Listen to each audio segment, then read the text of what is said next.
Uma vez mais, fazemos encontrar pessoas que vêm mais do norte, neste caso Vila Nova de Orem, com pessoas que vêm de Setúbal, que vêm da Escola do Bocage em Setúbal, creio eu. Agradeço, por isso, a disponibilidade dos professores em acompanhar, particularmente a professora Nazaré Oliveira, que é responsável por esta visita, mas outros professores que acompanharam. E espero bem que o encontro seja frutuoso entre vós, que vieram de Setúbal, e Sérgio Ribeiro, que é uma pessoa que vem ao Aljube muitos anos depois de ter cá estado prisioneiro. Não quer dizer que não tenha já estado cá mais vezes, mas digamos que mais tempo e nestas condições de vir falar sobre o que é ser prisioneiro no Aljube é de facto a primeira vez que vem falar sobre isso. Sérgio Ribeiro é um expert em economia, foi deputado, eurodeputado, portanto, uma pessoa que escreve imenso, escreveu muito e continua a escrever. Nomeadamente mandou-nos esta semana muitos relatos em forma de história, enfim, conto, história, crónica sobre o que era o Aljube naquela altura, quando esteve aqui preso. Por isso, com a condução de Ana Aranha, que nos costuma acompanhar nestas Vidas na Resistência, vamos começar e no final terão a oportunidade de poder conversar um pouco também com Sérgio Ribeiro. Muito boa tarde a todos e a todas. Damos então início a mais este momento de conversa aqui no Museu do Aljube com Sérgio Ribeiro. Nasceu em 1935. Foi, não foi? Foi, mas foi. Em Lisboa. Tem um longo percurso político e académico. Vamos deixar de fora um pouco esses anos mais recentes, mas deixando algumas pinceladas. Foi deputado à Assembleia da República, eurodeputado durante vários anos, tem trabalhos académicos no âmbito da economia, trabalhos no âmbito da cooperação. Vou, de facto, abreviar muito esta parte, porque estamos aqui para ir lá mais para trás, aos seus tempos de juventude e depois já de homem feito, como costuma dizer-se, ao tempo em que, de forma muito empenhada e com custos, dos quais vamos ouvir falar já a seguir, se empenhou de forma muito veemente na luta contra a ditadura, contra a repressão, contra o salazarismo. Sérgio Ribeiro, esta fotografia é uma fotografia que era tirada, como sabem, a todos os presos políticos. Esta é da primeira prisão, da última prisão. Esta é da última prisão de Sérgio Ribeiro, com referências cá atrás à primeira. E eu vou começar por lhe perguntar o seguinte, porque normalmente as pessoas têm os presos, os ex-presos, têm uma cópia desta fotografia. Este é o original. Este é o original. Como é que está nas suas mãos? Esta é uma história da última prisão, do dia 26 de abril de 74. Uhum. Foi um amigo que estava a assistir à negociação entre o corpo libertador dos presos políticos, destacado pelo MFA, e o gabinete onde estava Spínola, dando as suas orientações, com os advogados, a discutir uma questão, na altura, muito interessante para eles. Sim. E para nós, muito mais ainda. Saem todos ou não saem todos? Uhum. E nós respondemos, ou saímos todos, ou não sai nenhum. E nessa discussão havia um fecheiro dos que estavam presos, e quando começaram a ver a ficha dos presos, houve um amigo que tirou a minha e foi à cela levar-me.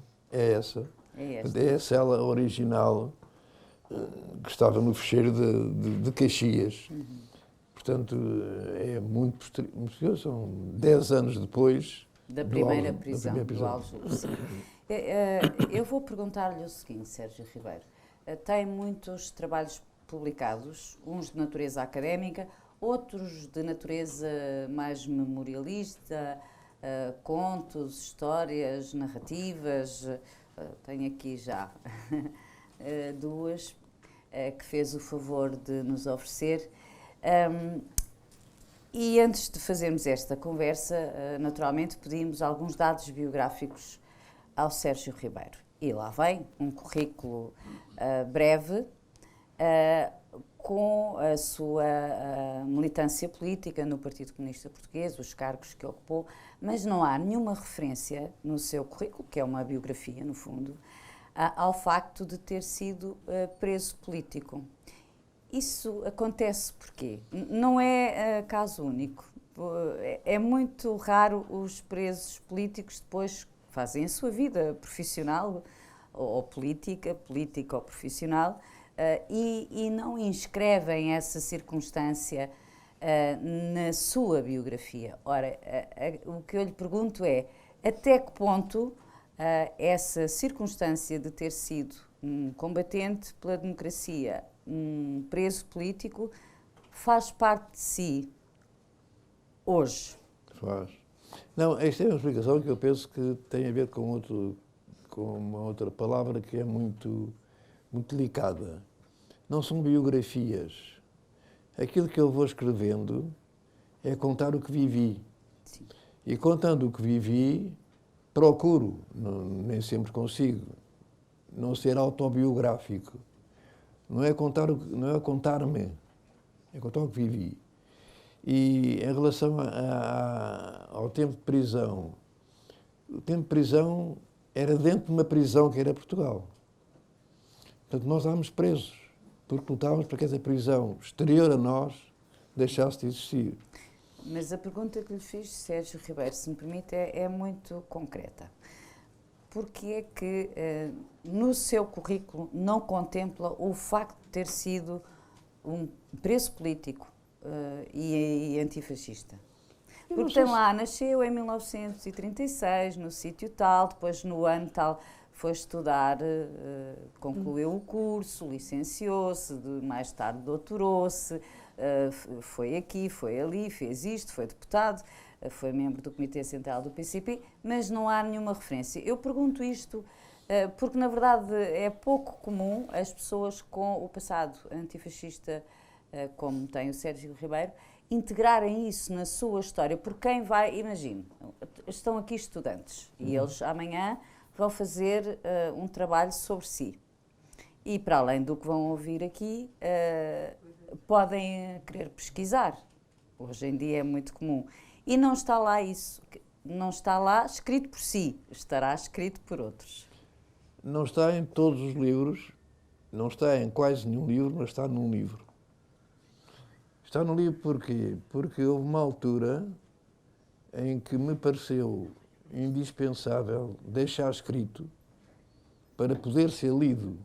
Eventualmente não será, porque às vezes escreve-se e só muito mais tarde, ou às vezes nunca, se lê aquilo que foi escrito. Com a intenção de que aquilo que eu escrevi naquela altura servisse para colocar nas devidas dimensões o que era a prisão, o que era a tortura do sono, o que era o comportamento perante o inimigo, o torturador. Pareceu-me extraordinariamente importante fazer isso. E fiz uma coisa que se chamou 50 anos de economia e militância. Porque, e talvez responda de maneira indireta, mas vai ter à pergunta, pareceu-me que era importante dizer o facto de termos estado presos, não fez de nós heróis, de maneira nenhuma. Houve heróis que eu conheci, que nunca estiveram presos, que lutaram tanto como eu, melhor do que eu, e que nunca foram presos. Houve alguns que foram presos, como eu fui, tiveram um comportamento que merece reservas, que merece dúvidas, que merece ser conhecido em que condições foi esse comportamento, e deve ser dito, não são heróis. há alguns que traíram. E, no meu caso concreto, a minha passagem para a militância política tem a ver com aderir a um partido que estava na clandestinidade. Muito jovem, com 20 anos. E, ao aderir a esse partido, eu passei a fazer parte de um coletivo que tinha toda a sua existência dependente do comportamento de cada um de nós. Isso era uma coisa que tinha muito interiorizada. Tinham quase todos, não é? Mas uma coisa é ter interiorizado, outra coisa é depois, nos momentos em que eram presos e torturados, saber lidar com isso, ou conseguir lidar com isso, não é? É disso que estamos a falar, Sérgio Ribeiro. É disso, exatamente. Aliás, entre nós havia um pequeno folheto muito importante, se fores preso, camarada, em que se dizia como é que nós deveríamos comportar perante o inimigo. Ora, isso é uma reflexão que eu mantenho não sei, há 56 anos, 60 anos. Essa reflexão, sem pôr em causa minimamente o que estava como indicação para o comportamento a ter perante a polícia, era difícil depois considerar caso a caso. E eu tive a minha vinda para o Aljube em 1963, coincidiu com uma traição de um ex-camarada que tinha tido um comportamento impecável até determinada altura. Portanto, era alguém em quem confiavam. Esse é um aspecto muito interessante para os jornalistas, que é importante. Naquele momento, o que era indispensável para a luta era a confiança nos outros. Essa confiança exigia, por exemplo, algumas barreiras, como a de haver pseudónimos. Quando o Dias Coelho foi assassinado, vinha ao meu encontro. Eu não sabia que era o Dias Coelho. Eu não sabia quem eu era. Qual era o seu pseudónimo e qual era o dele? Zeferino. Lembra-se? O seu era Zeferino e o de Dias Coelho? Não me lembro. Não se recorda? Não me recordo. Não me recordo, foi dos choques mais, como é que se chama? Traumáticos da minha vida. 19 de dezembro de 61 é uma data que eu nunca esquecerei, porque além de ser um camarada que é assassinado quando vinha ao meu encontro, é também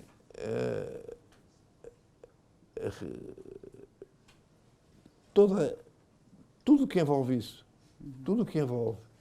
E depois foi a procura de quem era aquele camarada. Ele foi Desculpe interromper, Sérgio. Dias Coelho foi assassinado em Alcântara. Em Alcântara, Rua da Creche. Sim. O vosso encontro ia ser onde? Um pouco mais acima, Rua E do onde Lusíada. estava o Sérgio no momento em que ele foi Num baleado? carro à espera que ele chegasse. E não chegou. Às 8 da noite. Sim. E não chegou. E fiz aquilo que naquela altura era combinado, porque ele era um camarada que vivia na clandestinidade. Eu não, era um economista que apoiava, que ajudava o que podia. Fiz o que se fazia nessa altura. Fui dar uma volta para estar uma hora depois no mesmo sítio. Dei a volta, uma hora depois naquele sítio à espera. Eram as regras, não é? Eram as normas nessas situações. Eram normas que nós tínhamos. Sim. E passada uma hora também não chegou. Então fui ter a casa onde era para ser a nossa reunião. Eu ia buscar para uma reunião. E disse, não apareceu o camarada. E depois foram dias de procura, que muito mais doridamente que eu, muito mais dolorosamente que eu, muito mais sofridamente que eu, a Margarida Tangarrinha, que era a companheira dele, conhece o caso. Conheço muito bem. Foram uns dias de angústia. O que aconteceu? Não sabiam, pura e simplesmente ele tinha desaparecido. Tinha desaparecido. E só mais tarde é que se souberam. Quando vinha dirigir-se a nós, foi interceptado e deram-lhe 2 tiros, a nós não, a mim. Deram-lhe 2 tiros lá para o hospital. e deixaram o corpo, já da CUF, Infante Santo. É curioso que, estando aqui no Aljube, falo de um episódio que é anterior ao Aljube. Sim. Nessa altura eu era o que diria a PIDE, não afeta ao regime. Seria... Isso em 61, não é? 61. 61. E, portanto, a sua prisão, ou seja, o seu envolvimento político já aumenta... existia, sim, mas não era conhecido da PIDE. Sim. E quando é que passou a ser? Tem noção? Começou a ser aos poucos e com essa traição que referi há pouco. Aos poucos e com essa traição. O que é que fazia exatamente antes da prisão? Que tipo de atividades tinha no PCP? Por exemplo, fazer textos para o Avante. Para o jornal Avante, sim. 61 é um ano-chave na história portuguesa. Isto para os jovens acho que é muito importante fixarem. Portanto, eclodiu a Guerra Colonial. A Guerra Colonial em fevereiro, há a Índia em dezembro, há a fuga de Caxias em dezembro. É um ano cheio de coisas, em que, de várias maneiras, os que estavam implicados de uma forma total, inteira, de vida inteira, eram os clandestinos, e os outros que estavam na vida normal. Eu era economista numa empresa, o outro era médico no hospital, apoiavam. De que maneira? Dando transporte, encontrando maneira de poderem mudar de casa, e ainda no dia 9, sábado... Portanto, eram retaguardas, não é? Retaguardas de apoio. De apoio, sabendo perfeitamente que, se houvesse uma possibilidade de chegarem a nós, nos apanhariam. Por isso, as defesas, e defesas que nem sempre podiam ser suficientes, como não foram, num determinado momento em que, eu, quando eu refiro uma traição, é porque foi um quebrar perante a polícia, revelando tudo e passando para o outro lado. E continuando como agente duplo, digamos assim. Está a referir-se a quem, exatamente? Rolando Verdial. E daí resultaram umas dezenas muito largas de prisões. Portanto, nesses dias houve dezenas de prisões em 63, não é? 63, abril, maio de 63. Mas era uma coisa em que o Sérgio pensava, ou seja, naturalmente tendo uma atividade que era clandestina, toda essa atividade era clandestina, não é? Não vivendo na clandestinidade, como disse, mas a atividade em si, as atividades eram clandestinas. Portanto, pensava para si, com certeza, que alguma probabilidade havia de ser preso. Ia acontecendo. Antes. Ia acontecendo a amigos, a camaradas. Sim, ia vendo, não é? Que nós desconfiávamos que estariam também na mesma atividade que nós. Fulano foi preso. Está perto. E depois procurávamos informar-nos o que é que havia, como é que as coisas estavam. Quem é que sabia o quê, quem é que podia... E isso era um trabalho muito difícil, muito complicado, porque, por exemplo, no caso, esse é o exemplo que salta sempre, da morte de Dias Coelho, que o Zeca Afonso cantou A Morte Chegou à Rua. Demorou muitos dias a saber, e foi uma descoberta por um notícia no jornal da República, porque um repórter de serviço no hospital da CUF, na Infante Santo, um desconhecido de idade aproximada de 40 e poucos anos, depois o desconhecido tinha o nome de tal, mas não era o pseudónimo, Simões, não sei o quê. Até que no dia 26 de dezembro, no dia seguinte ao dia de Natal, o desconhecido está agora identificado, é o escultor José Dias Coelho, porque, entretanto, o jornalista foi investigando e chegou ao Dias Coelho. Foi assim que souberam onde este estava. Caso é um caso extremo, eu não fazia ideia que eu iria contar, porque este daria para uma conversa só. Mas é um caso extremo até na medida em que não é que seja único, mas a PIDE não matava a tiro assim a torto e a direito, não é? Eu digo que é um caso extremo, uma razão é que os assassinos foram identificados, Sim, foram presos, foram julgados depois do 25 de Abril. depois do 25 de Abril. E o seu julgamento é uma coisa perfeitamente escandalosa. Aliás, a autópsia revela claramente como é que ele foi assassinado, não é? Pois é um caso, É verdade. porque assassinatos houve muitos. Sim. Então no Tarrafal foram às dezenas. Que o ir para o Tarrafal era um começo de um assassinato. O Tarrafal em Cabo Verde. Mas o que importa, talvez, sublinhar em relação à sua pergunta inicial, para não fugir dela, para não me desviar dela, é dizer que tudo isto dá uma dimensão coletiva àquilo que era feito na altura por quem resistia, e só podia resistir dentro de coletivos muito bem estruturados, que, evidentemente, eram suscetíveis de ter falhas. Falhas, como tinham naturalmente. Como tinham, não é? e das falhas resultavam coisas muito graves. Eu conto nesse livro uma conversa que tive dias antes de ser preso no laboratório em que era diretor, lusofármaco, medicamento, penicilina na altura. Na Rua do Calhas, não era? Na Rua do Calhas? Rua do Calhas. Eu tive uma reunião com a direção, eram os dois donos da empresa, o Dr. Coco, que era médico, o António Bravo, que era um homem... Então, tinha o diretor-geral, que era um amigo, um bom amigo, e o médico, o Dr. Ludgé Pinto Basto, que era o diretor científico. Eu era economista. E quando estávamos na conversa, acho que este pormenor é interessante, entra um outro médico, que era o diretor da biblioteca, que era conhecido pelas suas ligações ao regime, dizendo: vocês não sabem a última, venho informar-vos que o ficheiro do Partido Comunista caiu nas mãos da PIDE. Temos o feito, temos todos na mão. Eu estava a ouvir aquilo e, nessa altura, um dos donos da empresa voltou-se para mim, era o jovem economista, disse: se isto que está a dizer for verdade, aqueles dois, que era o Fragoas Lucas, E o Sérgio? Ainda não. Ah, não. E o Ludgé Pinto Basto. Iam os dois presos? Eu não. Eles que eles foram presos. E eu é que fui. E eles não foram. Foi uma experiência muito...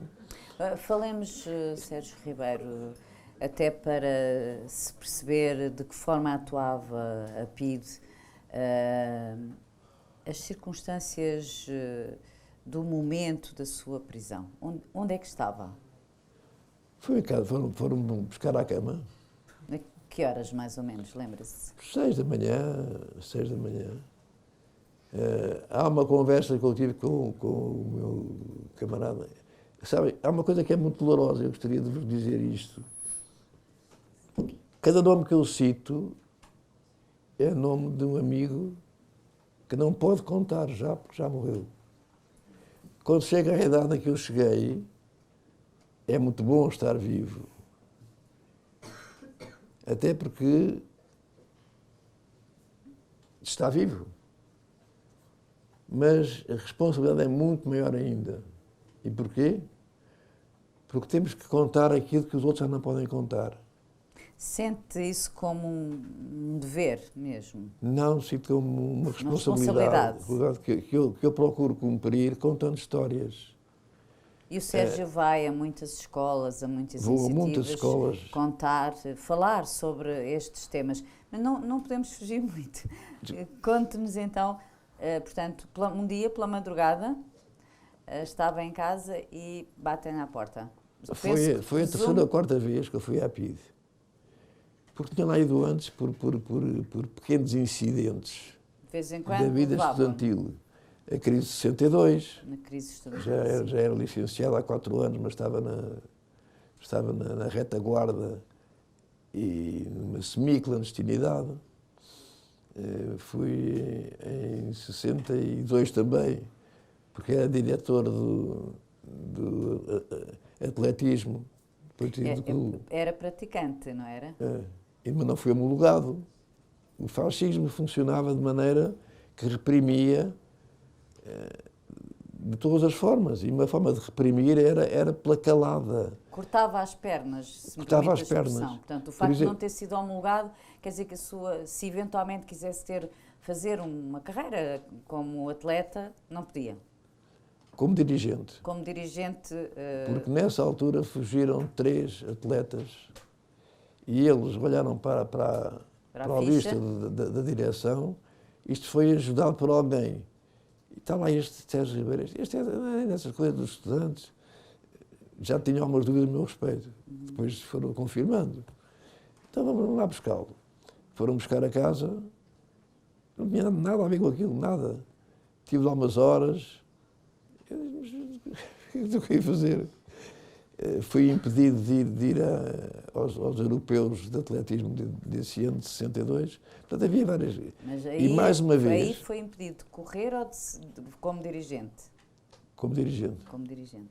E mais uma vez, no dia 17 de maio de 63, quando me foram buscar a casa, é para ir esclarecer umas coisinhas. Entretanto, vasculharam a casa toda, tiraram os livros que quiseram levar. Quando diz vasculharam a casa toda, quer dizer o quê? Deixaram tudo desarrumado? Ou livre, isto não se preocupavam com a arrumação, isso é depois que arrumassem. Não, e depois, nesse momento, no dia 17 de maio, eu já pensava que não era igual às outras vezes. O que é que o levava a querer? É porque já tinha visto muitos Para serem já presos. a conversa anterior do médico do lusofármaco. Por outro lado, sabermos que havia problemas complicadíssimos com alguns camaradas que estavam a ser presos, iam caindo. E eu, há bocado, ia no fio da crónica, do relato, a dizer... Tive uma conversa na véspera com um camarada e puxou-me logo para o sentimento da saudade que tenho dele, o Herberto Goulart, que morreu o ano passado, há 2 anos. E nós conversámos, então, isto está perigoso, o que é que fazemos? E a nossa decisão foi, olha, vamos ver, uma certa inércia. Mas se formos presos? Então, se fomos presos, aguentamos, o que é que está a fazer? Ele fugiu. Eu fui preso e ele fugiu. E foi preso 4 meses depois, nos Pirineus. Quando estava já em fuga. E fomos os 2 julgados depois, como economistas, fomos os 2 economistas distinguidos. Portanto, aquela ida à PIDE, eu sabia que não era para voltar daí a horas. Era para ir para o Aljube. Porque o Aljube era então o local de depósito. Era-se preso, passava-se para a Dona Maria Cardoso, fazia-se o chamado auto inicial, em que perguntavam... Tiravam esta fotografia, não é? Tiravam essa fotografia. Preenchiam o auto. Subias aquelas escadas. Assinala-se a coerência e a persistência com a barba. Nunca tirou a barba? Em 63 não tinha barba. Não? Não, esta é de... em 63 não tinha, esta já é de 74. Essa outra ficha gostaria de ter também para a coleção. Então de 74 até agora nunca tirou a barba? Nunca mais. Tá. Desde 68. 68. Nunca mais bom, isto foi um pequeno parênteses. Não? Mas isso... Depois, o Aljube era o local para onde se vinha, depois do primeiro alto, que era o alto, normalmente, eu digo, esmagadoramente maioritário de negação, é-se preso, pertence ao partido, qual é a sua cota, qual é o pseudónimo, e a resposta é não. Não respondo. Comigo tiveram uma coisa curiosa. Nessa altura, isto para os jovens é capaz de ser interessante, havia um camarada nosso, muito responsável, que tinha sido dirigente de grandes responsabilidades. Era o Júlio Fogaça, que tinha sido expulso do partido por razões conspirativas. Porquê? Porque estava num sítio onde não devia estar, a uma hora onde não devia ser, e a PIDE apanhou porque ele não cumpriu as normas conspirativas. E a razão porque ele foi preso é porque esse encontro era um encontro que tinha a ver com a sua sexualidade. O Júlio Fogaça, não sabíamos, era homossexual. E isso era então, em 1960 e poucos, 61, 62, 63, era considerado crime ser homossexual. E tinha um pseudónimo, Ramiro. E esta história é curiosa porque veio há pouco na baila, na visão, um relato muito extenso, a tal história que se conta pervertendo a história. E então, quando o chefe de brigada, que é o Abílio Pires, me começa a interrogar, diz-me: então vocês lá no partido só tinham maricas, hã? Eu, maricas? Não sei o que está a falar, eu não sei que partido está a falar. Pois, é o camarada Ramiro, não era? E eu que tinha visto nos dias anteriores um relatório em que se explicava porque é que o camarada Ramiro tinha sido expulso do partido, as razões, por não ter respondido a perguntas que foram feitas de uma forma muito... como era possível. A minha resposta foi uma resposta perfeitamente disparatada, estúpida. Ramiro? O único Ramiro que eu conheço é o Valadão. E esse é o da televisão. É maricas. Bom, o que me valeu... Perguntou se o diretor da RTP da época, Ramiro Valadão, perguntou ao Sérgio Ribeiro, ao inspetor da PIDE, se o diretor da RTP era maricas. Isso é marica. Eu não sabia. Olha. Bom, foi uma graça que eu às vezes tenho humor, mas é que sou eu que acho graça. Essa foi uma das vezes, foi uma resposta sob tensão e com humor meu. Mas percebeu a quem se estava a referir o inspetor da PIDE? Sabia, que se estava a referir a Júlio Fogaça, não é? Júlio Fogaça, sabia perfeitamente. Mas achei que era um desvio. Ramiro, o único Ramiro que eu conheço é o Valadão. Bom, primeiro alto negativo, Aljube, Curros. E então aqui era o depósito onde vinham os detidos para irem de vez em quando à Antônio Maria Cardoso.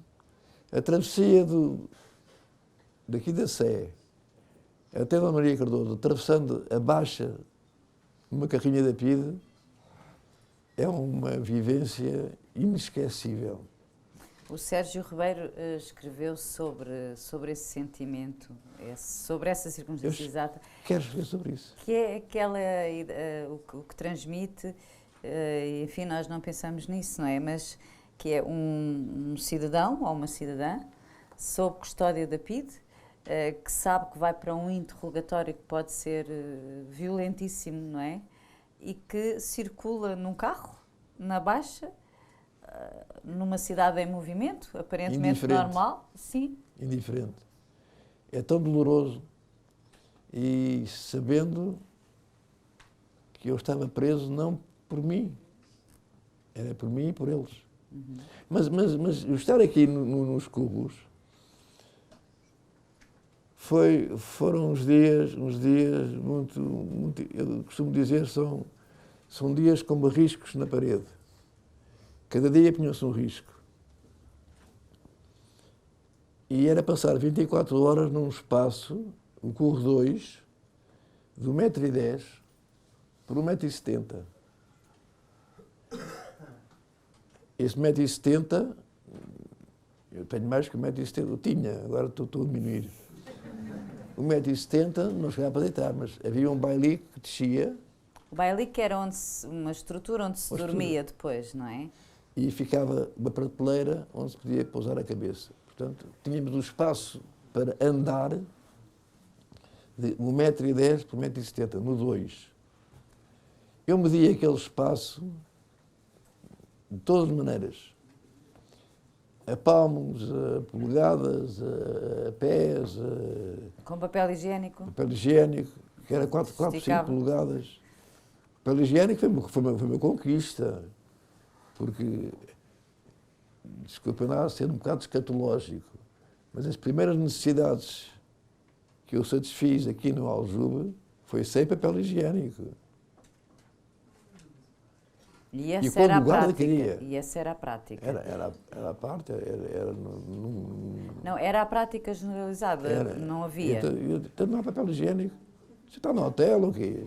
O senhor está no hotel? Peça à família. Depois, quando a família me trouxe papel higiênico, eu vi que tinha 4 por 5 polegadas, ora, para a medida. E a medida era certa, 1,10 m por 1,70 m. E então fiz a grande descoberta. Posso contar a minha descoberta? A minha descoberta é esta. Vocês já visitaram os curros? Então era assim, um homem dentro do curro tinha este espaço. Este não parte nada. 1, 2, 3. 1, 2. 1, 2, 3.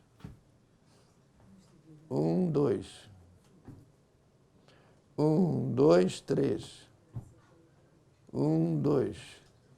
Espera aí. E se for assim? 1, 2, 3, 4. Diagonal! Eureka, achei! A partir daí, eu ganhei liberdade. Podia fazer 1, 2, 3 e agora?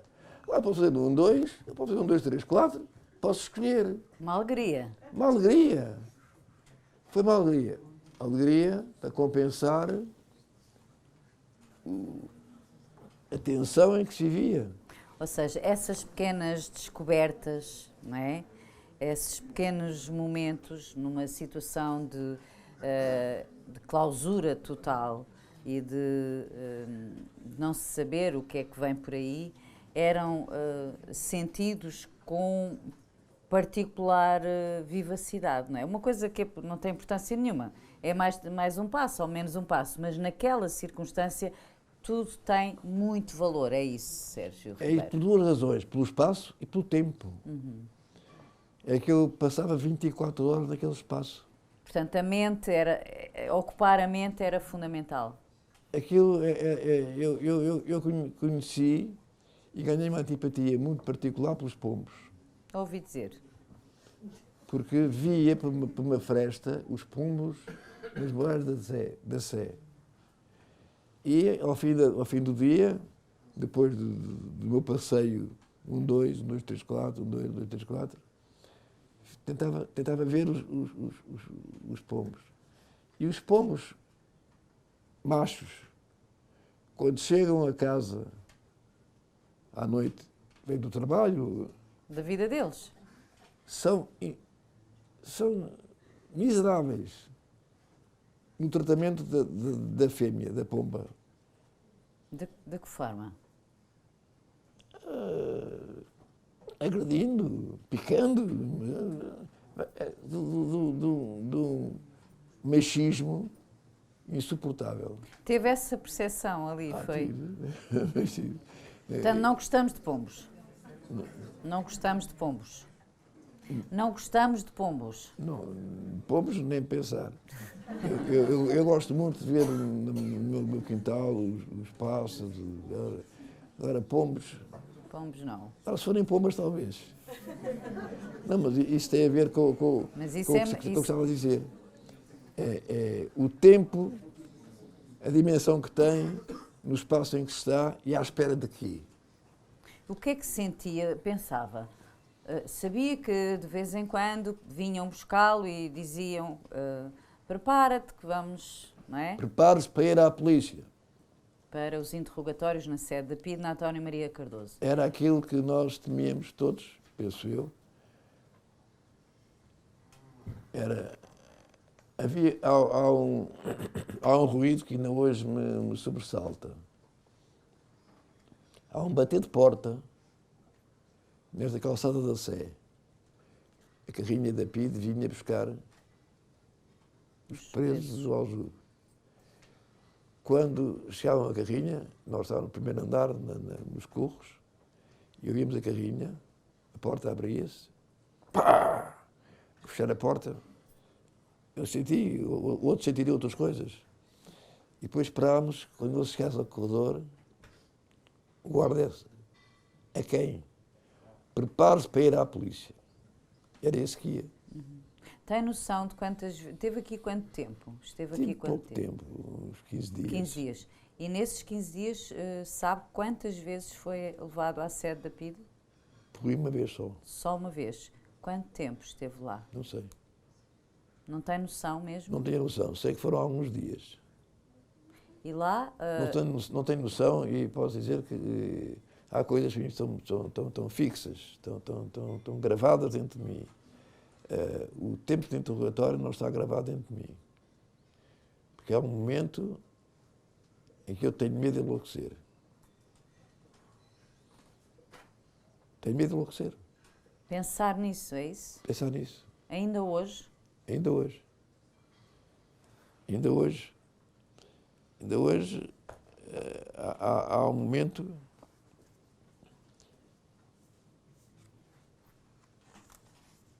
já agora, já que fiz. Neste livro que eu escrevi, eu escrevo livros não é para vender livros.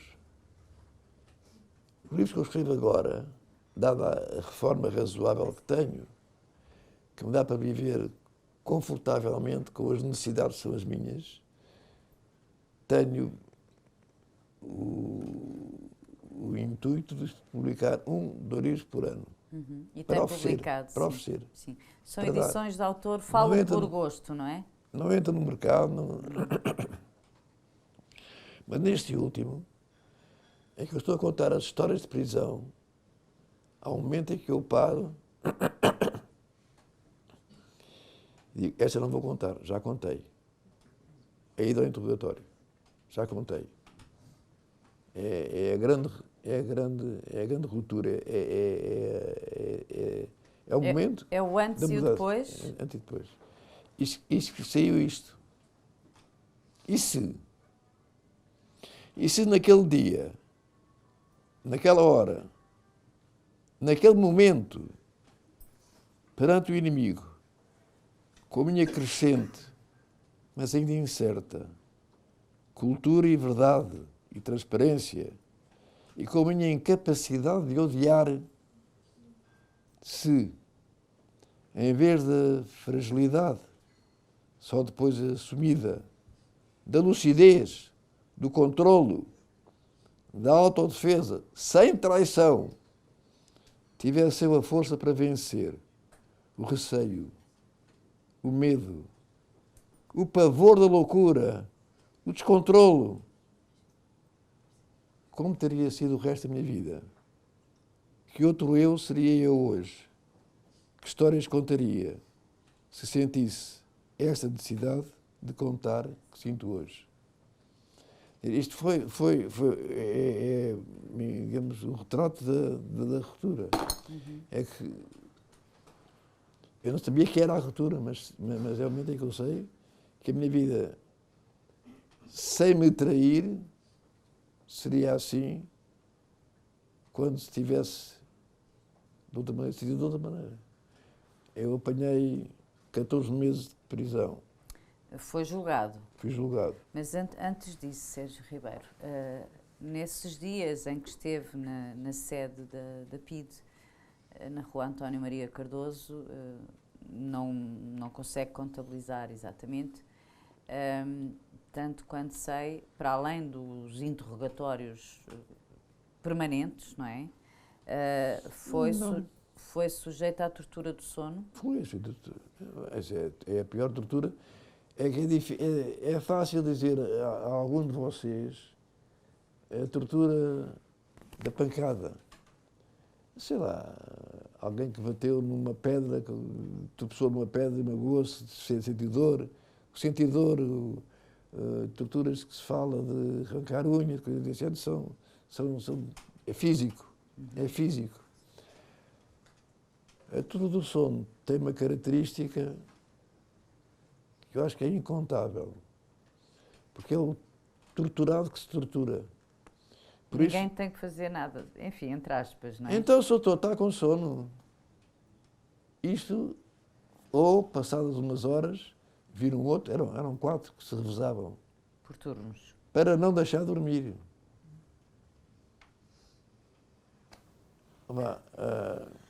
Eu tenho uma pecinha de teatro sobre a questão de não contar. Estou no aljube, dá-me ganas de contar coisas. Pois é para isso. Essa peça de teatro que eu escrevi para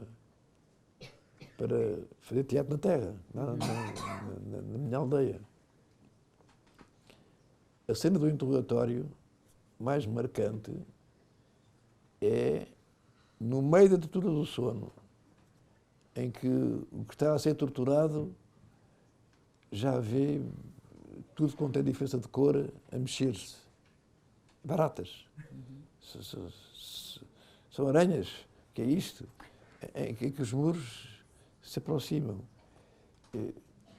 Enquanto que há um que vem ao serviço estar umas horas sem deixar dormir. É muito amável. Nossa, doutor, para lá com isso. Diga lá o que eles querem. Eu sou da sua terra. É de Orém, não é? Eu sou Albritel. Dizia o PID. A seguir veio o brutal. O PID bom e o PID mau, não é? E aquela que eu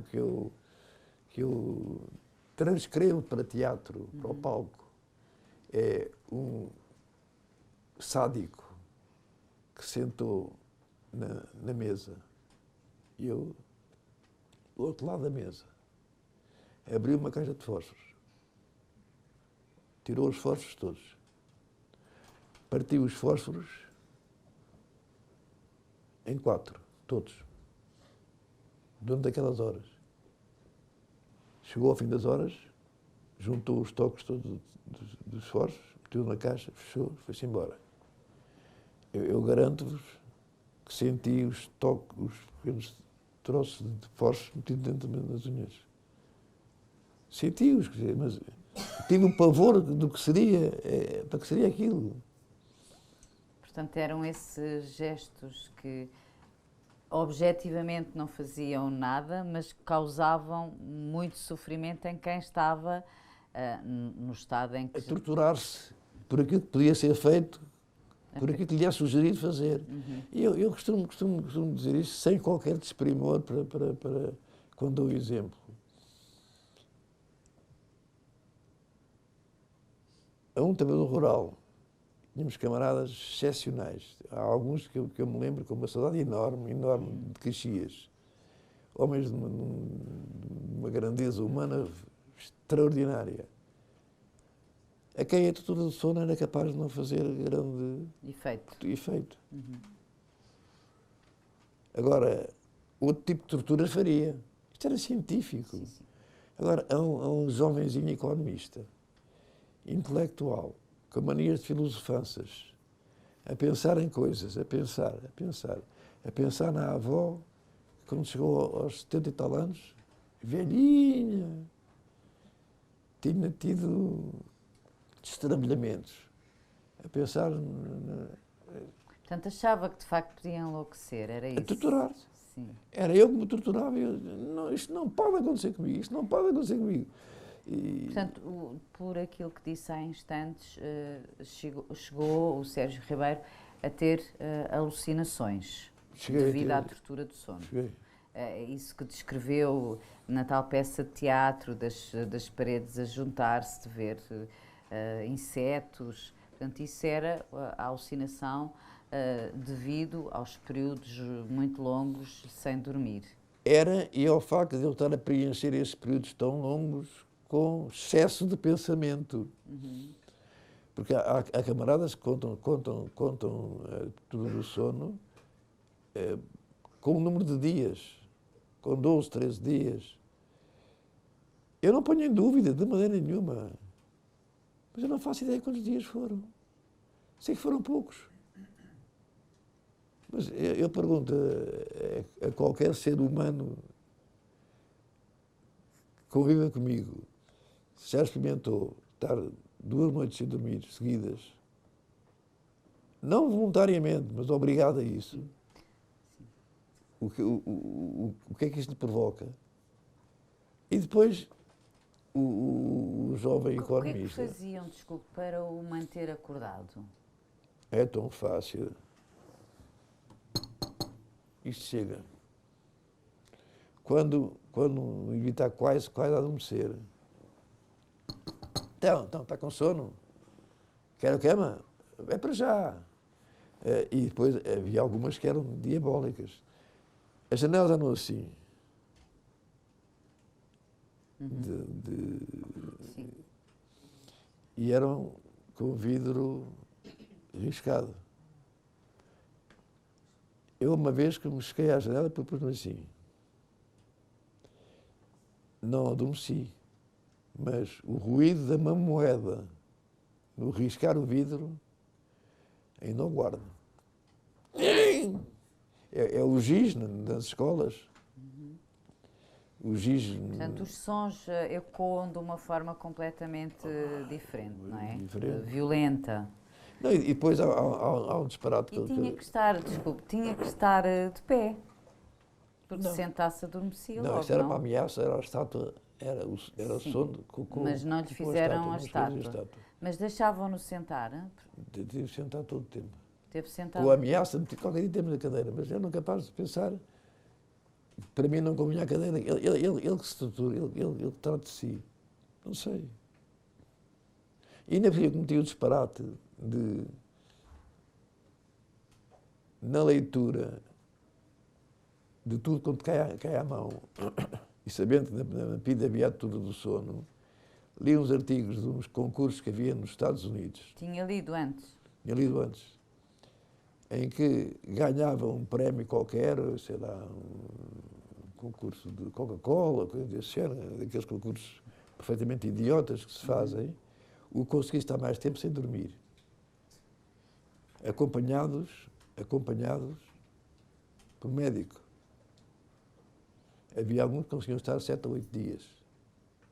Mas esse estudo feito pelos médicos dizia que havia mudanças de personalidade a partir de determinado momento. Sim. Durante esse tempo todo, que não se sabe que foram alguns dias, não se sabe exatamente quando, mas, por exemplo, teve sempre a mesma roupa? Sim, com certeza. Comia na cela? Na sala de interrogatório? Sim, não, comia lá? Pois. Ia lá acima fazer as necessidades que tinha a fazer lá em cima e não havia... Nunca viu um médico? Existia médico. Mas viram-no? Existia médico nos curros. Aqui. Eu entrei para os curros, sofria de asma. Eu agora não é asma que estou a sofrer, agora estou a sofrer de uma constipação zeca. Sofria de asma e cada vez que descia ao bailico era pó, palha. Os colchões eram de palha, não é? E comecei a... Há um dia... Estou a falar de mim. Você está aqui para falar de si.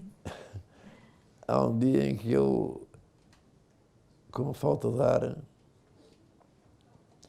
acordo, se é que tinha adormecido. É preparação para o interrogatório. É preparação para isso. Com o ruído de água nas paredes do aljube. E eu interpretei que havia fogo. Estou aqui preso, estou aqui fechado, há fogo. Até aos berros, chamei o guarda Não havia fogo, era a lavagem das ruas. Lá fora. Lavagem das ruas, portanto, o exterior, o ambiente que se cria. É um ambiente desumanizador. Eu não tenho grande dificuldade em o contar. Procurei não ser excessivo no que conto. Mas é importante, são importantes por vezes esses Mas há detalhes coisas para mais que se importantes. perceba. Há coisas mais importantes? Haverá estas também. Há coisas mais importantes, eu sei. Está a pensar em quê? Quando diz que Estou a há pensar coisas mais importantes. Desculpa. Parece que sou metade dos dos livros.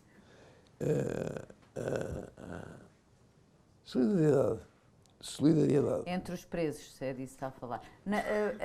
Aqui, quando cá esteve, qual era a população prisional, mais ou menos? Tem ideia? Eu sei que depois, devido aos interrogatórios, Sim. há um pormenor que eu acho que deverá ser contado. Eu não acho entre os presos. Havia os guardas e os serventes. Os guardas eram guardas de serviços prisionais, normais, que continuam a existir como profissão muito digna contra qualquer. Naquela altura, ao serviço do estabelecimento prisional, estava entregue à PIDE. Daí, já há aqui uma diferença. Depois havia os serventes, que eram os que... E havia o Martins, não era o Martins? O era o Martins. O servente. E havia um servente que toda manhã me dizia assim, quando passava: mais um dia, menos um dia. Eu guardei estes bons dias. Mais um dia, menos um dia. E há uma história que eu gosto muito de contar e conto aí.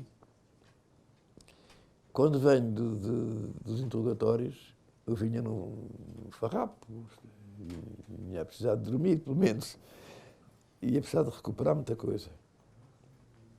E vou para a chamada enfermaria geral, que era neste piso. Era um salão muito grande, e estavam nesse salão 2 presos. O GMIB, o José Maria Borges de Herdosa, que era um latagão, um homem de 1,90 m, piloto da Força Aérea, e um outro pequenino, mirrado.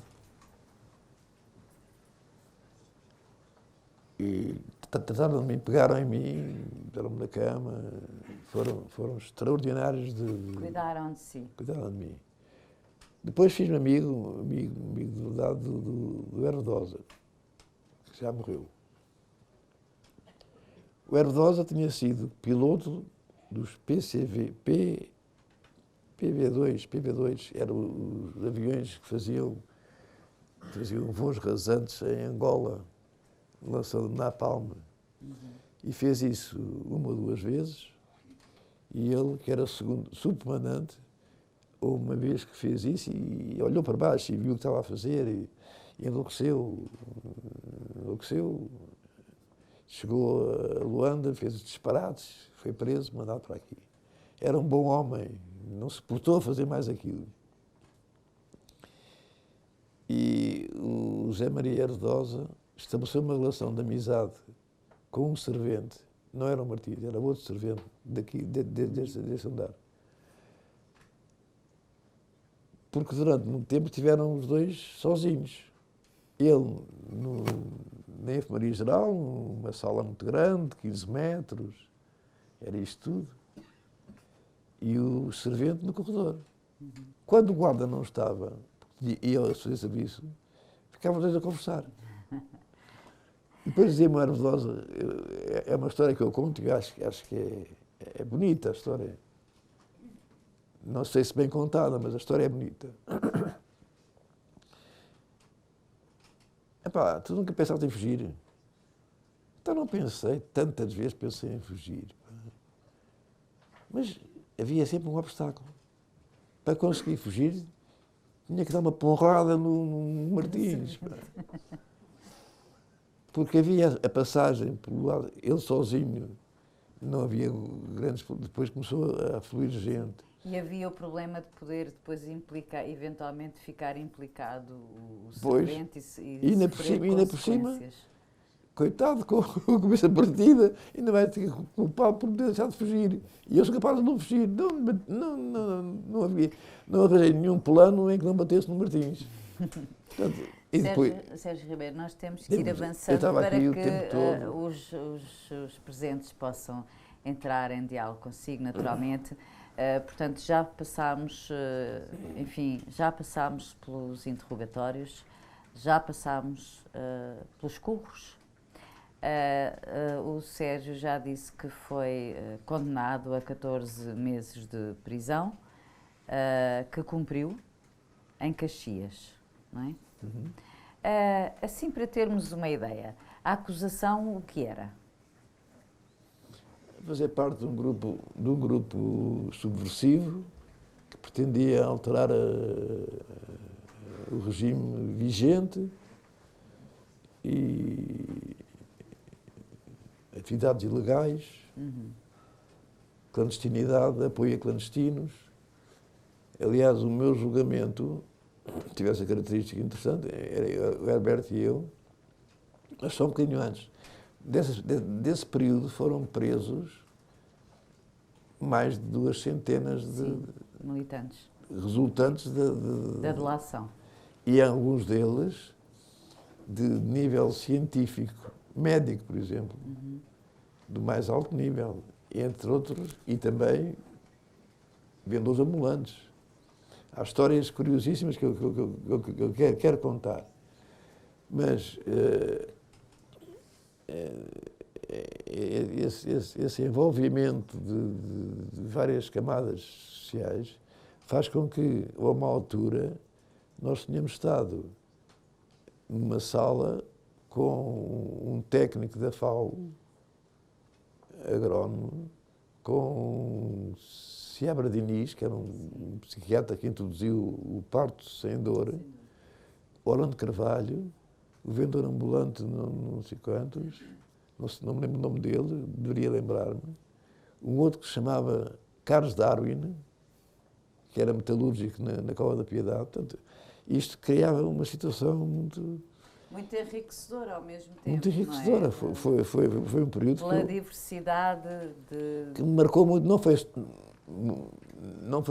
Não sou só marcado do muito negativo que foi estar aqui.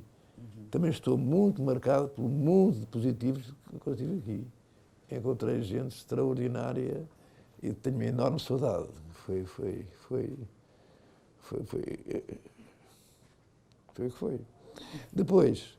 Eu ia perguntar-lhe, quando cumpriu a pena, não é? Portanto, no total, esteve preso quanto tempo? 14 anos meses. De pena? 14 meses. É porque Sim. Era assim, se a pena fosse inferior a 2 anos, contava todo o tempo de prisão antes do julgamento. Preventiva. Se a pena fosse superior a 2 anos, chamada pena maior, apanhava também metade do tempo, Sim. não contava. E podia apanhar uma outra condenação, que essa era a mais temida de todas, que era a medida de segurança. Que não teve o Sérgio. Não tive medida de segurança. Portanto, quando saiu da prisão, estava efetivamente livre. Aparentemente. Não. Eu ia perguntar-lhe se depois de sair, de cumprida a pena, primeiro queria que explicasse o que é o aparentemente, mas depois se continuou a ter a mesma atividade política que tinha antes da prisão. Não. Teve mais cuidados? A mesma não. Mas no mesmo sentido. Sim. Vamos ver se... Ou seja, não retraiu a sua luta antifascista, como continuou? Nem um milímetro. Nem um milímetro. Embora me recriminasse por não ter sido capaz de ter tido o comportamento que queria ter. Que era? Não confirmar sequer.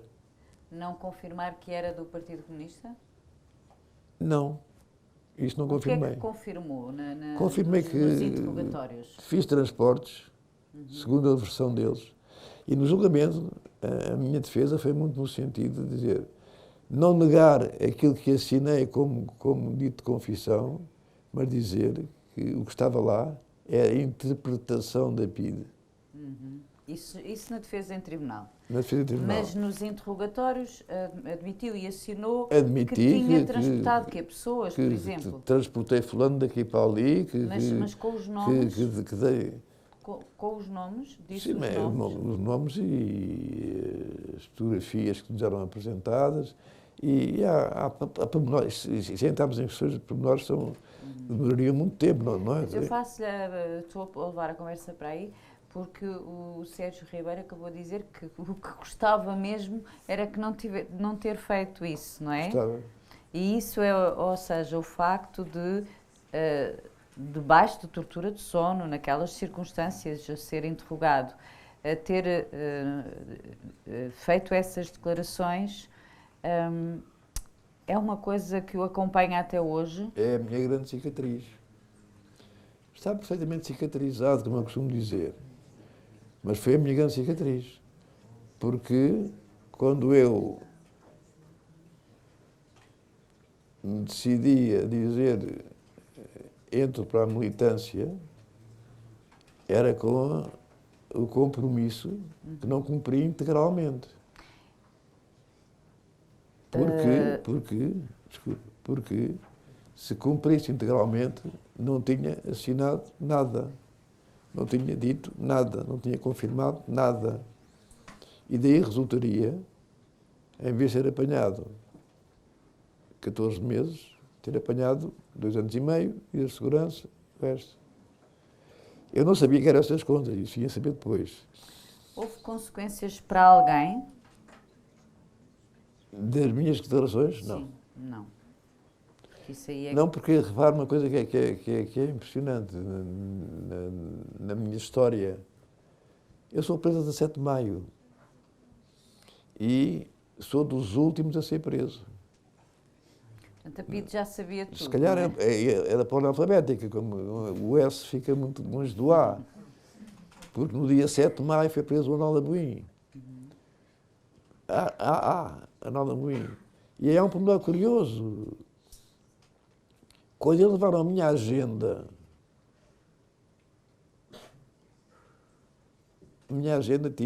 tinha escrito coisas deste género. Entrega de trabalho para Medicamenta, que era um laboratório do grupo que eu estava a bordo. Isso queria dizer para mim que era encontro com o Arnaldo Amorim em determinado sítio. Ou então, entrega de trabalho para Lusofármaco. Ora, o Arnaldo Amorim, na agenda dele, nas mesmas datas e às horas que eu tinha colocado, entrega de trabalho para, colocou, encontro com o Zeferino nos bombeiros. A PIDE tinha ali, além de informações que tinham sido fornecidas, um trabalhinho de investigação de escola primária. Muito facilitado, não é? Mais do que facilitado. Portanto, o que é que podia fazer? Eu sei que consegui esconder algumas coisas. Por exemplo, havia traços profissionais e características do tal fecheiro, que não era o fecheiro todo, era uma parcela do setor intelectual, por exemplo, em relação era o professor. Pois, quando eles querem que eu diga quem é o professor, eu percebi muito bem onde é que eles queriam chegar. Mas eu, neste momento, posso tapar esse professor. E tapei-o. Tapar quer dizer o quê? Dizer, isso é capaz de ser fulano. Está preso já. Portanto, deu um outro É claro nome, que esse depois teve coisa para ele, teve com certeza. Isso é muito intrincado, muito envolvido.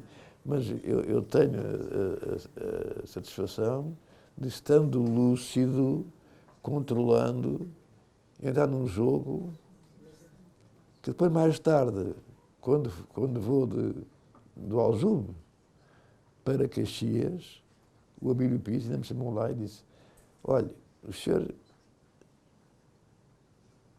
safa-se porque não tem já tempo. Era o inspetor do seu processo? Era o chefe de brigada. Porque há aqui muita coisa que ficou por dizer. Não tenho nada para dizer.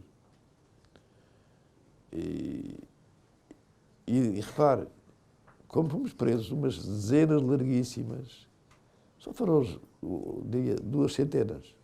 Só foram ao julgamento uns 20 ou 30. Houve muitos que saíram. Não houve prova para os condenar? Prova. Não houve maneira de os condenar? A Não. PIDE não conseguiu? Não, a PIDE não quis. Não quis? Não valia a pena. Não valia a pena. Por quê?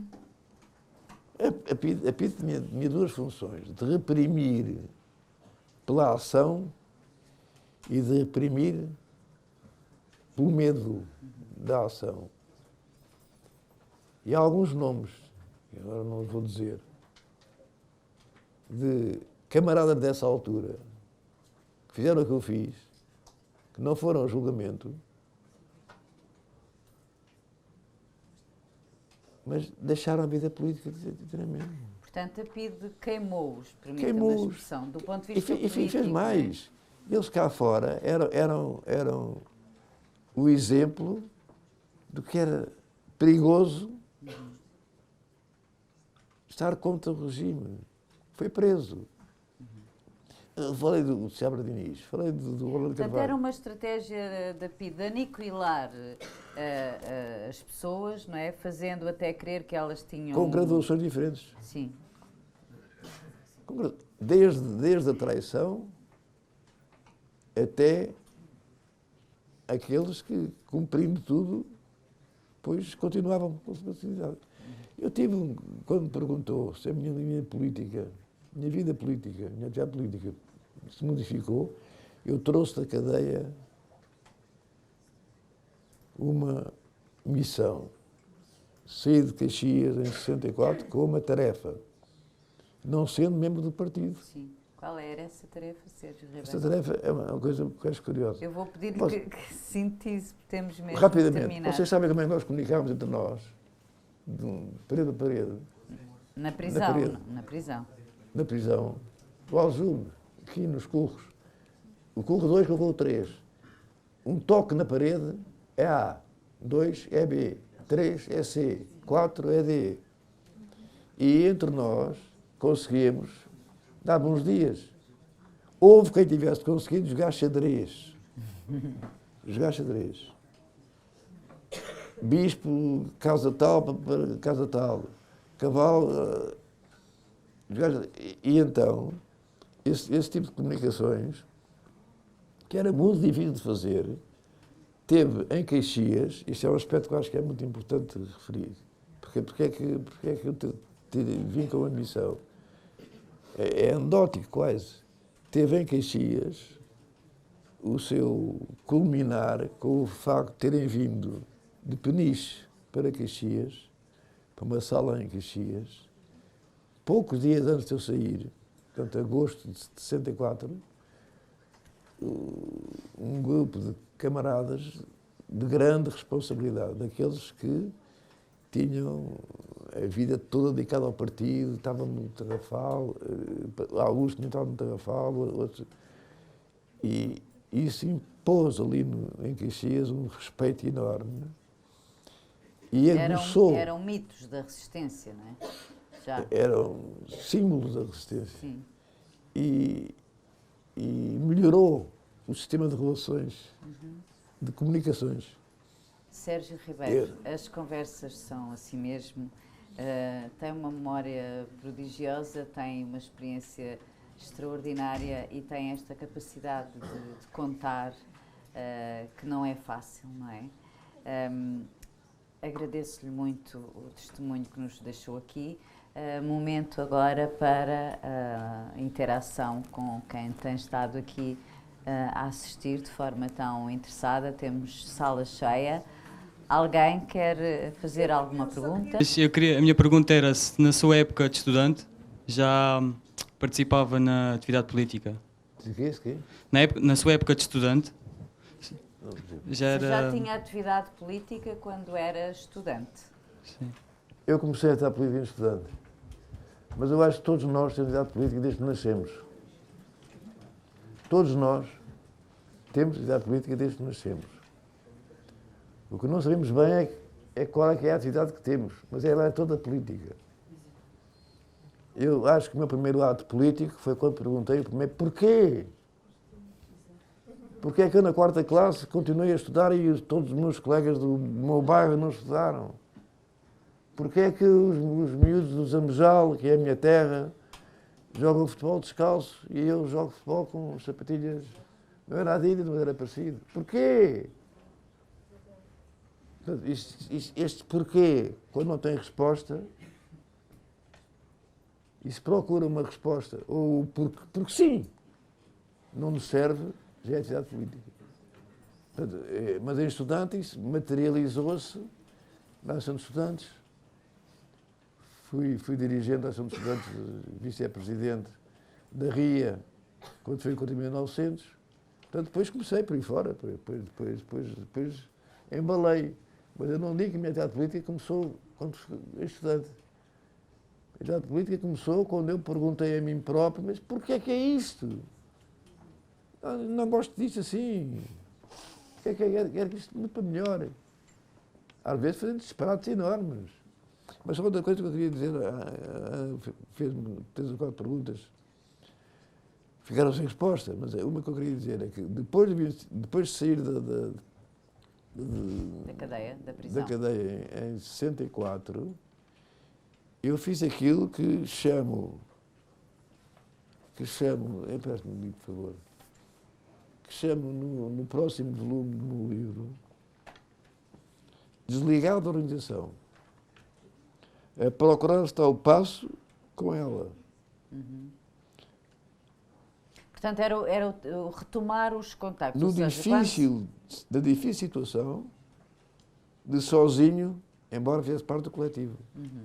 E depois tive em 69 a resposta, foi a de voltar, porque entre 64 e 69 recuperei a confiança que me perdido. Portanto, eu estou... Agora tenho que mesmo fazer uma pergunta. Ou seja, a confiança que o Partido Comunista tinha deixado de ter em si, Claro. devido às tais confirmações aos que assinou, de que falava há pouco. Tive que Portanto, confirmar. houve de alguma forma uma penalização, não é? Obviamente. Um castigo. Não E diria. depois, enfim, uma penalização. Uma consequência. Uma consequência. E esses anos, portanto, 5 anos em que esteve cá fora, sozinho, sem apoio, sem estrutura, a lutar na mesma, foi uma forma de provar, ou do Partido Comunista perceber que tinha o Sérgio Ribeiro todas as condições para permanecer no Partido Comunista. Por isso eu digo, eu não estive fora do partido, estive suspenso. Sim. Mas isso na altura, mas isso era muito currículos, doloroso para muito difícil. Funcionário Alguns militante. conseguiram, eu consegui, portanto, estou em interesses, tenho muito orgulho. Não era muito comum conseguirem recuperar a confiança. Não era naturalmente. Eu tenho muito orgulho de dizer isto.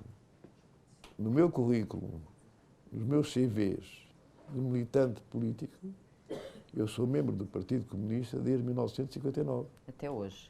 Sem interrupção. Há aqui um período em que eu estive suspenso.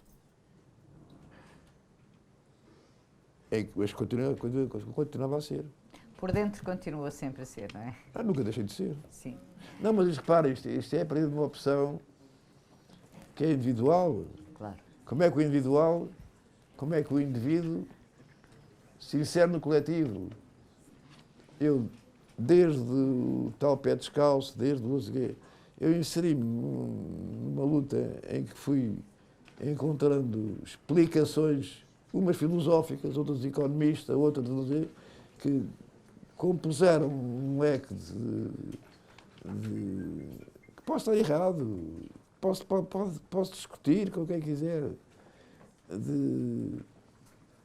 de concepção de vida e do ser humano, que me obriga, nessa concepção, a ser coerente com ela. Mais uma pergunta de Setúbal, não é? Eu sou Rafaela, sou também estudante da Escola Secundária do Bocage. Posso agora sentar-me? Não, Rafaela, há duas Rafaela.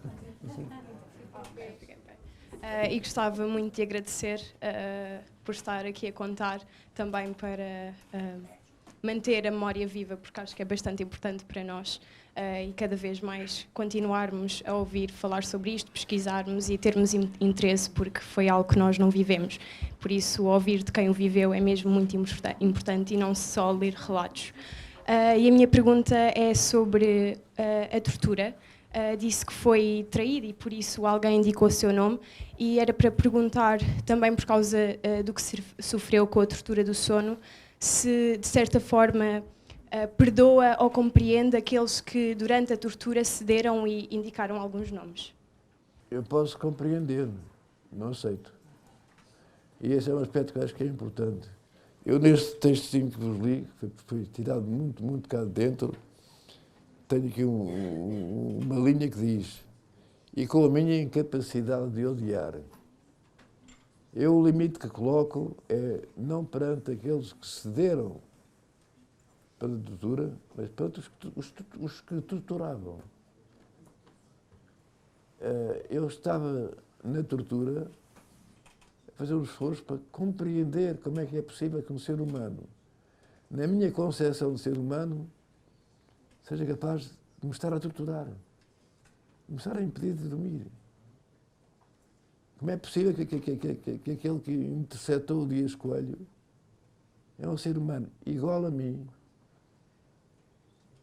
Como é que ele chegou tão baixo que mata um ser humano de uma grandeza, fosse quem fosse de uma forma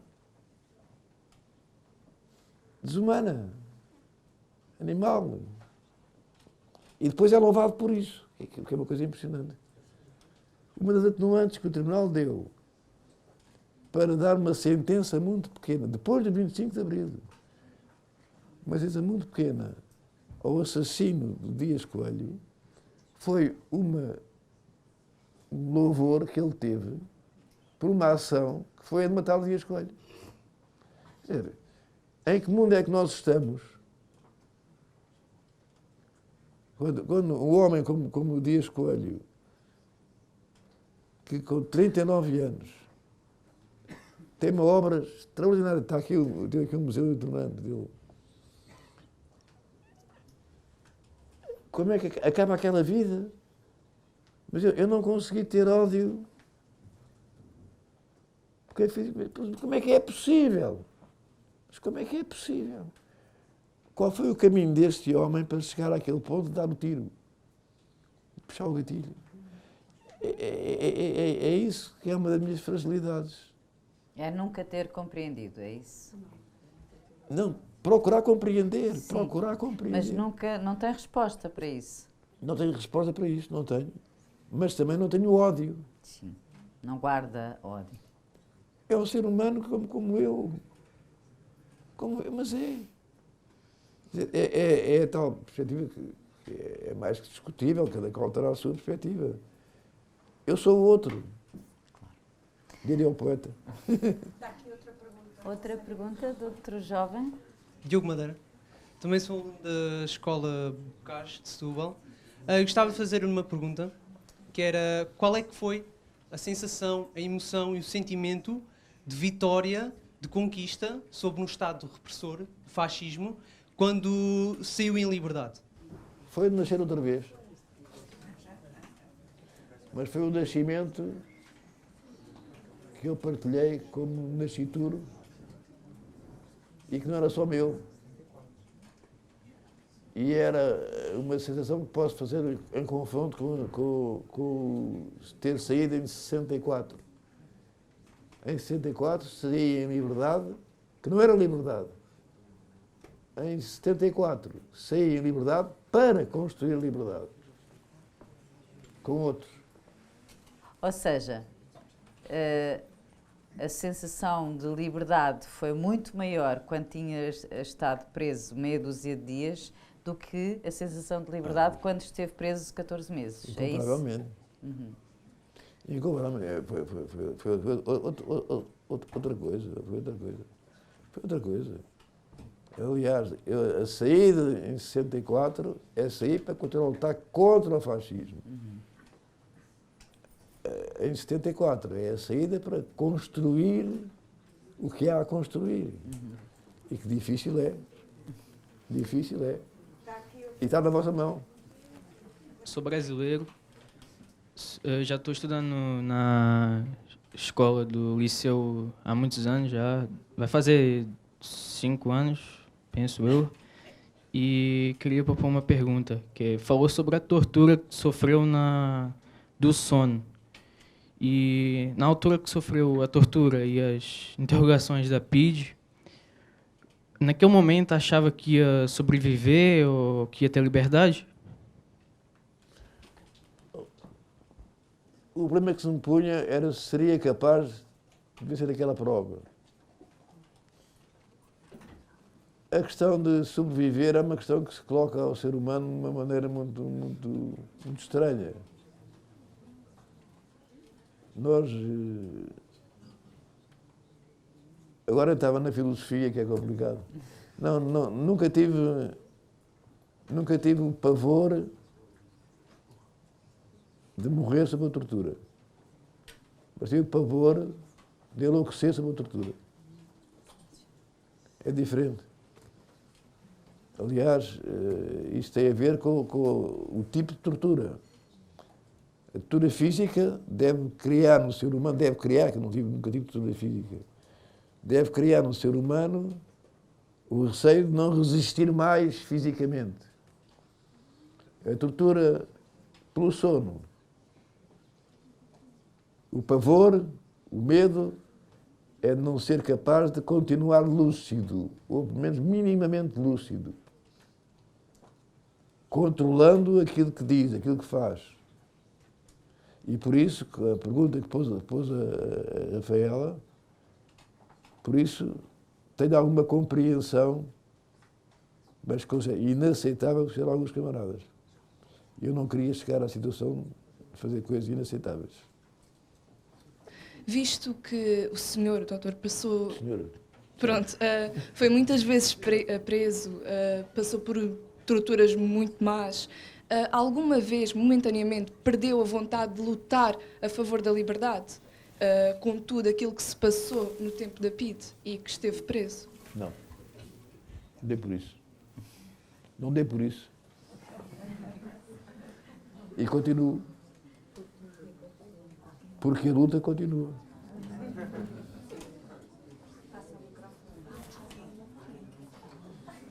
Ao longo da nossa conversa, falou sempre sobre o medo de perder a lucidez.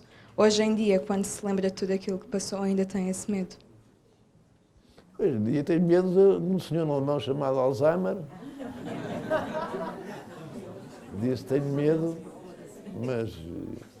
E tenho medo do que é inevitável. Mas são outros medos, são diferentes. Esse é um medo... É um medo... que nos ultrapassa. Agora, há aquele que nós podemos controlar e devemos controlar sempre. É muito diferente. Aliás, eu só queria corrigir uma coisa. Quando se fala de 2 prisões, eu tenho um período entre 64 e 74, particularmente a partir de 69, que me parece muito importante referir, até porque antecede o 74. É que trabalhei muito na parte de comunicação social. Diário de Lisboa, Prel, uma série de televisão, uma série de coisas interessantes. E foi muito enriquecedor para a minha lucidez, no sentido de dizer, isto só muda no sentido que eu entendo que deve mudar, no sentido que eu entendo que luto para mudar, se for com as pessoas. Não é por inspiração de um Caetano, ou de um Catano, ou de um gajo qualquer. Só se conseguir mobilizar. E neste momento isso foi entendido pelo outro lado. Porque o outro lado utiliza os meios sociais de comunicação, as redes, não no sentido de esclarecer, não no sentido de apelar à lucidez, de fortalecer a lucidez, a compreensão, a vontade de conhecer, de aprender, de perceber, mas no sentido de, vocês desculparão, mas é a expressão, de embrutecer. E é isso, esse não é nem medo nem pavor, mas é o receio que eu tenho, é como grandes conquistas nossas, todos nós, para que comuniquemos entre nós, estão a ser transformadas em conquistas para que nós nos dividamos, para que nós não nos entendamos, para que haja uma situação de quase permanente conflito. É isto que parece que é esta distinção. É importante e o vosso papel é importantíssimo, é decisivo, porque domina os meios de rede social de uma forma que aparentemente vos dá grande destreza na vida que têm, mas que vos está a diminuir quanto à compreensão do resto, quanto ao que está em causa. E o que está em causa é um viver mais humano, é uma transformação que vai no sentido de nós sermos mais irmãos e menos outra coisa. Sérgio Ribeiro, há mais? Sim, faz favor. Eles vão mesmo ter que sair todos os pedidos de desculpas, mas eles de facto às 10h05 da manhã já estavam aqui no... Muito obrigada. Boa viagem. Obrigada.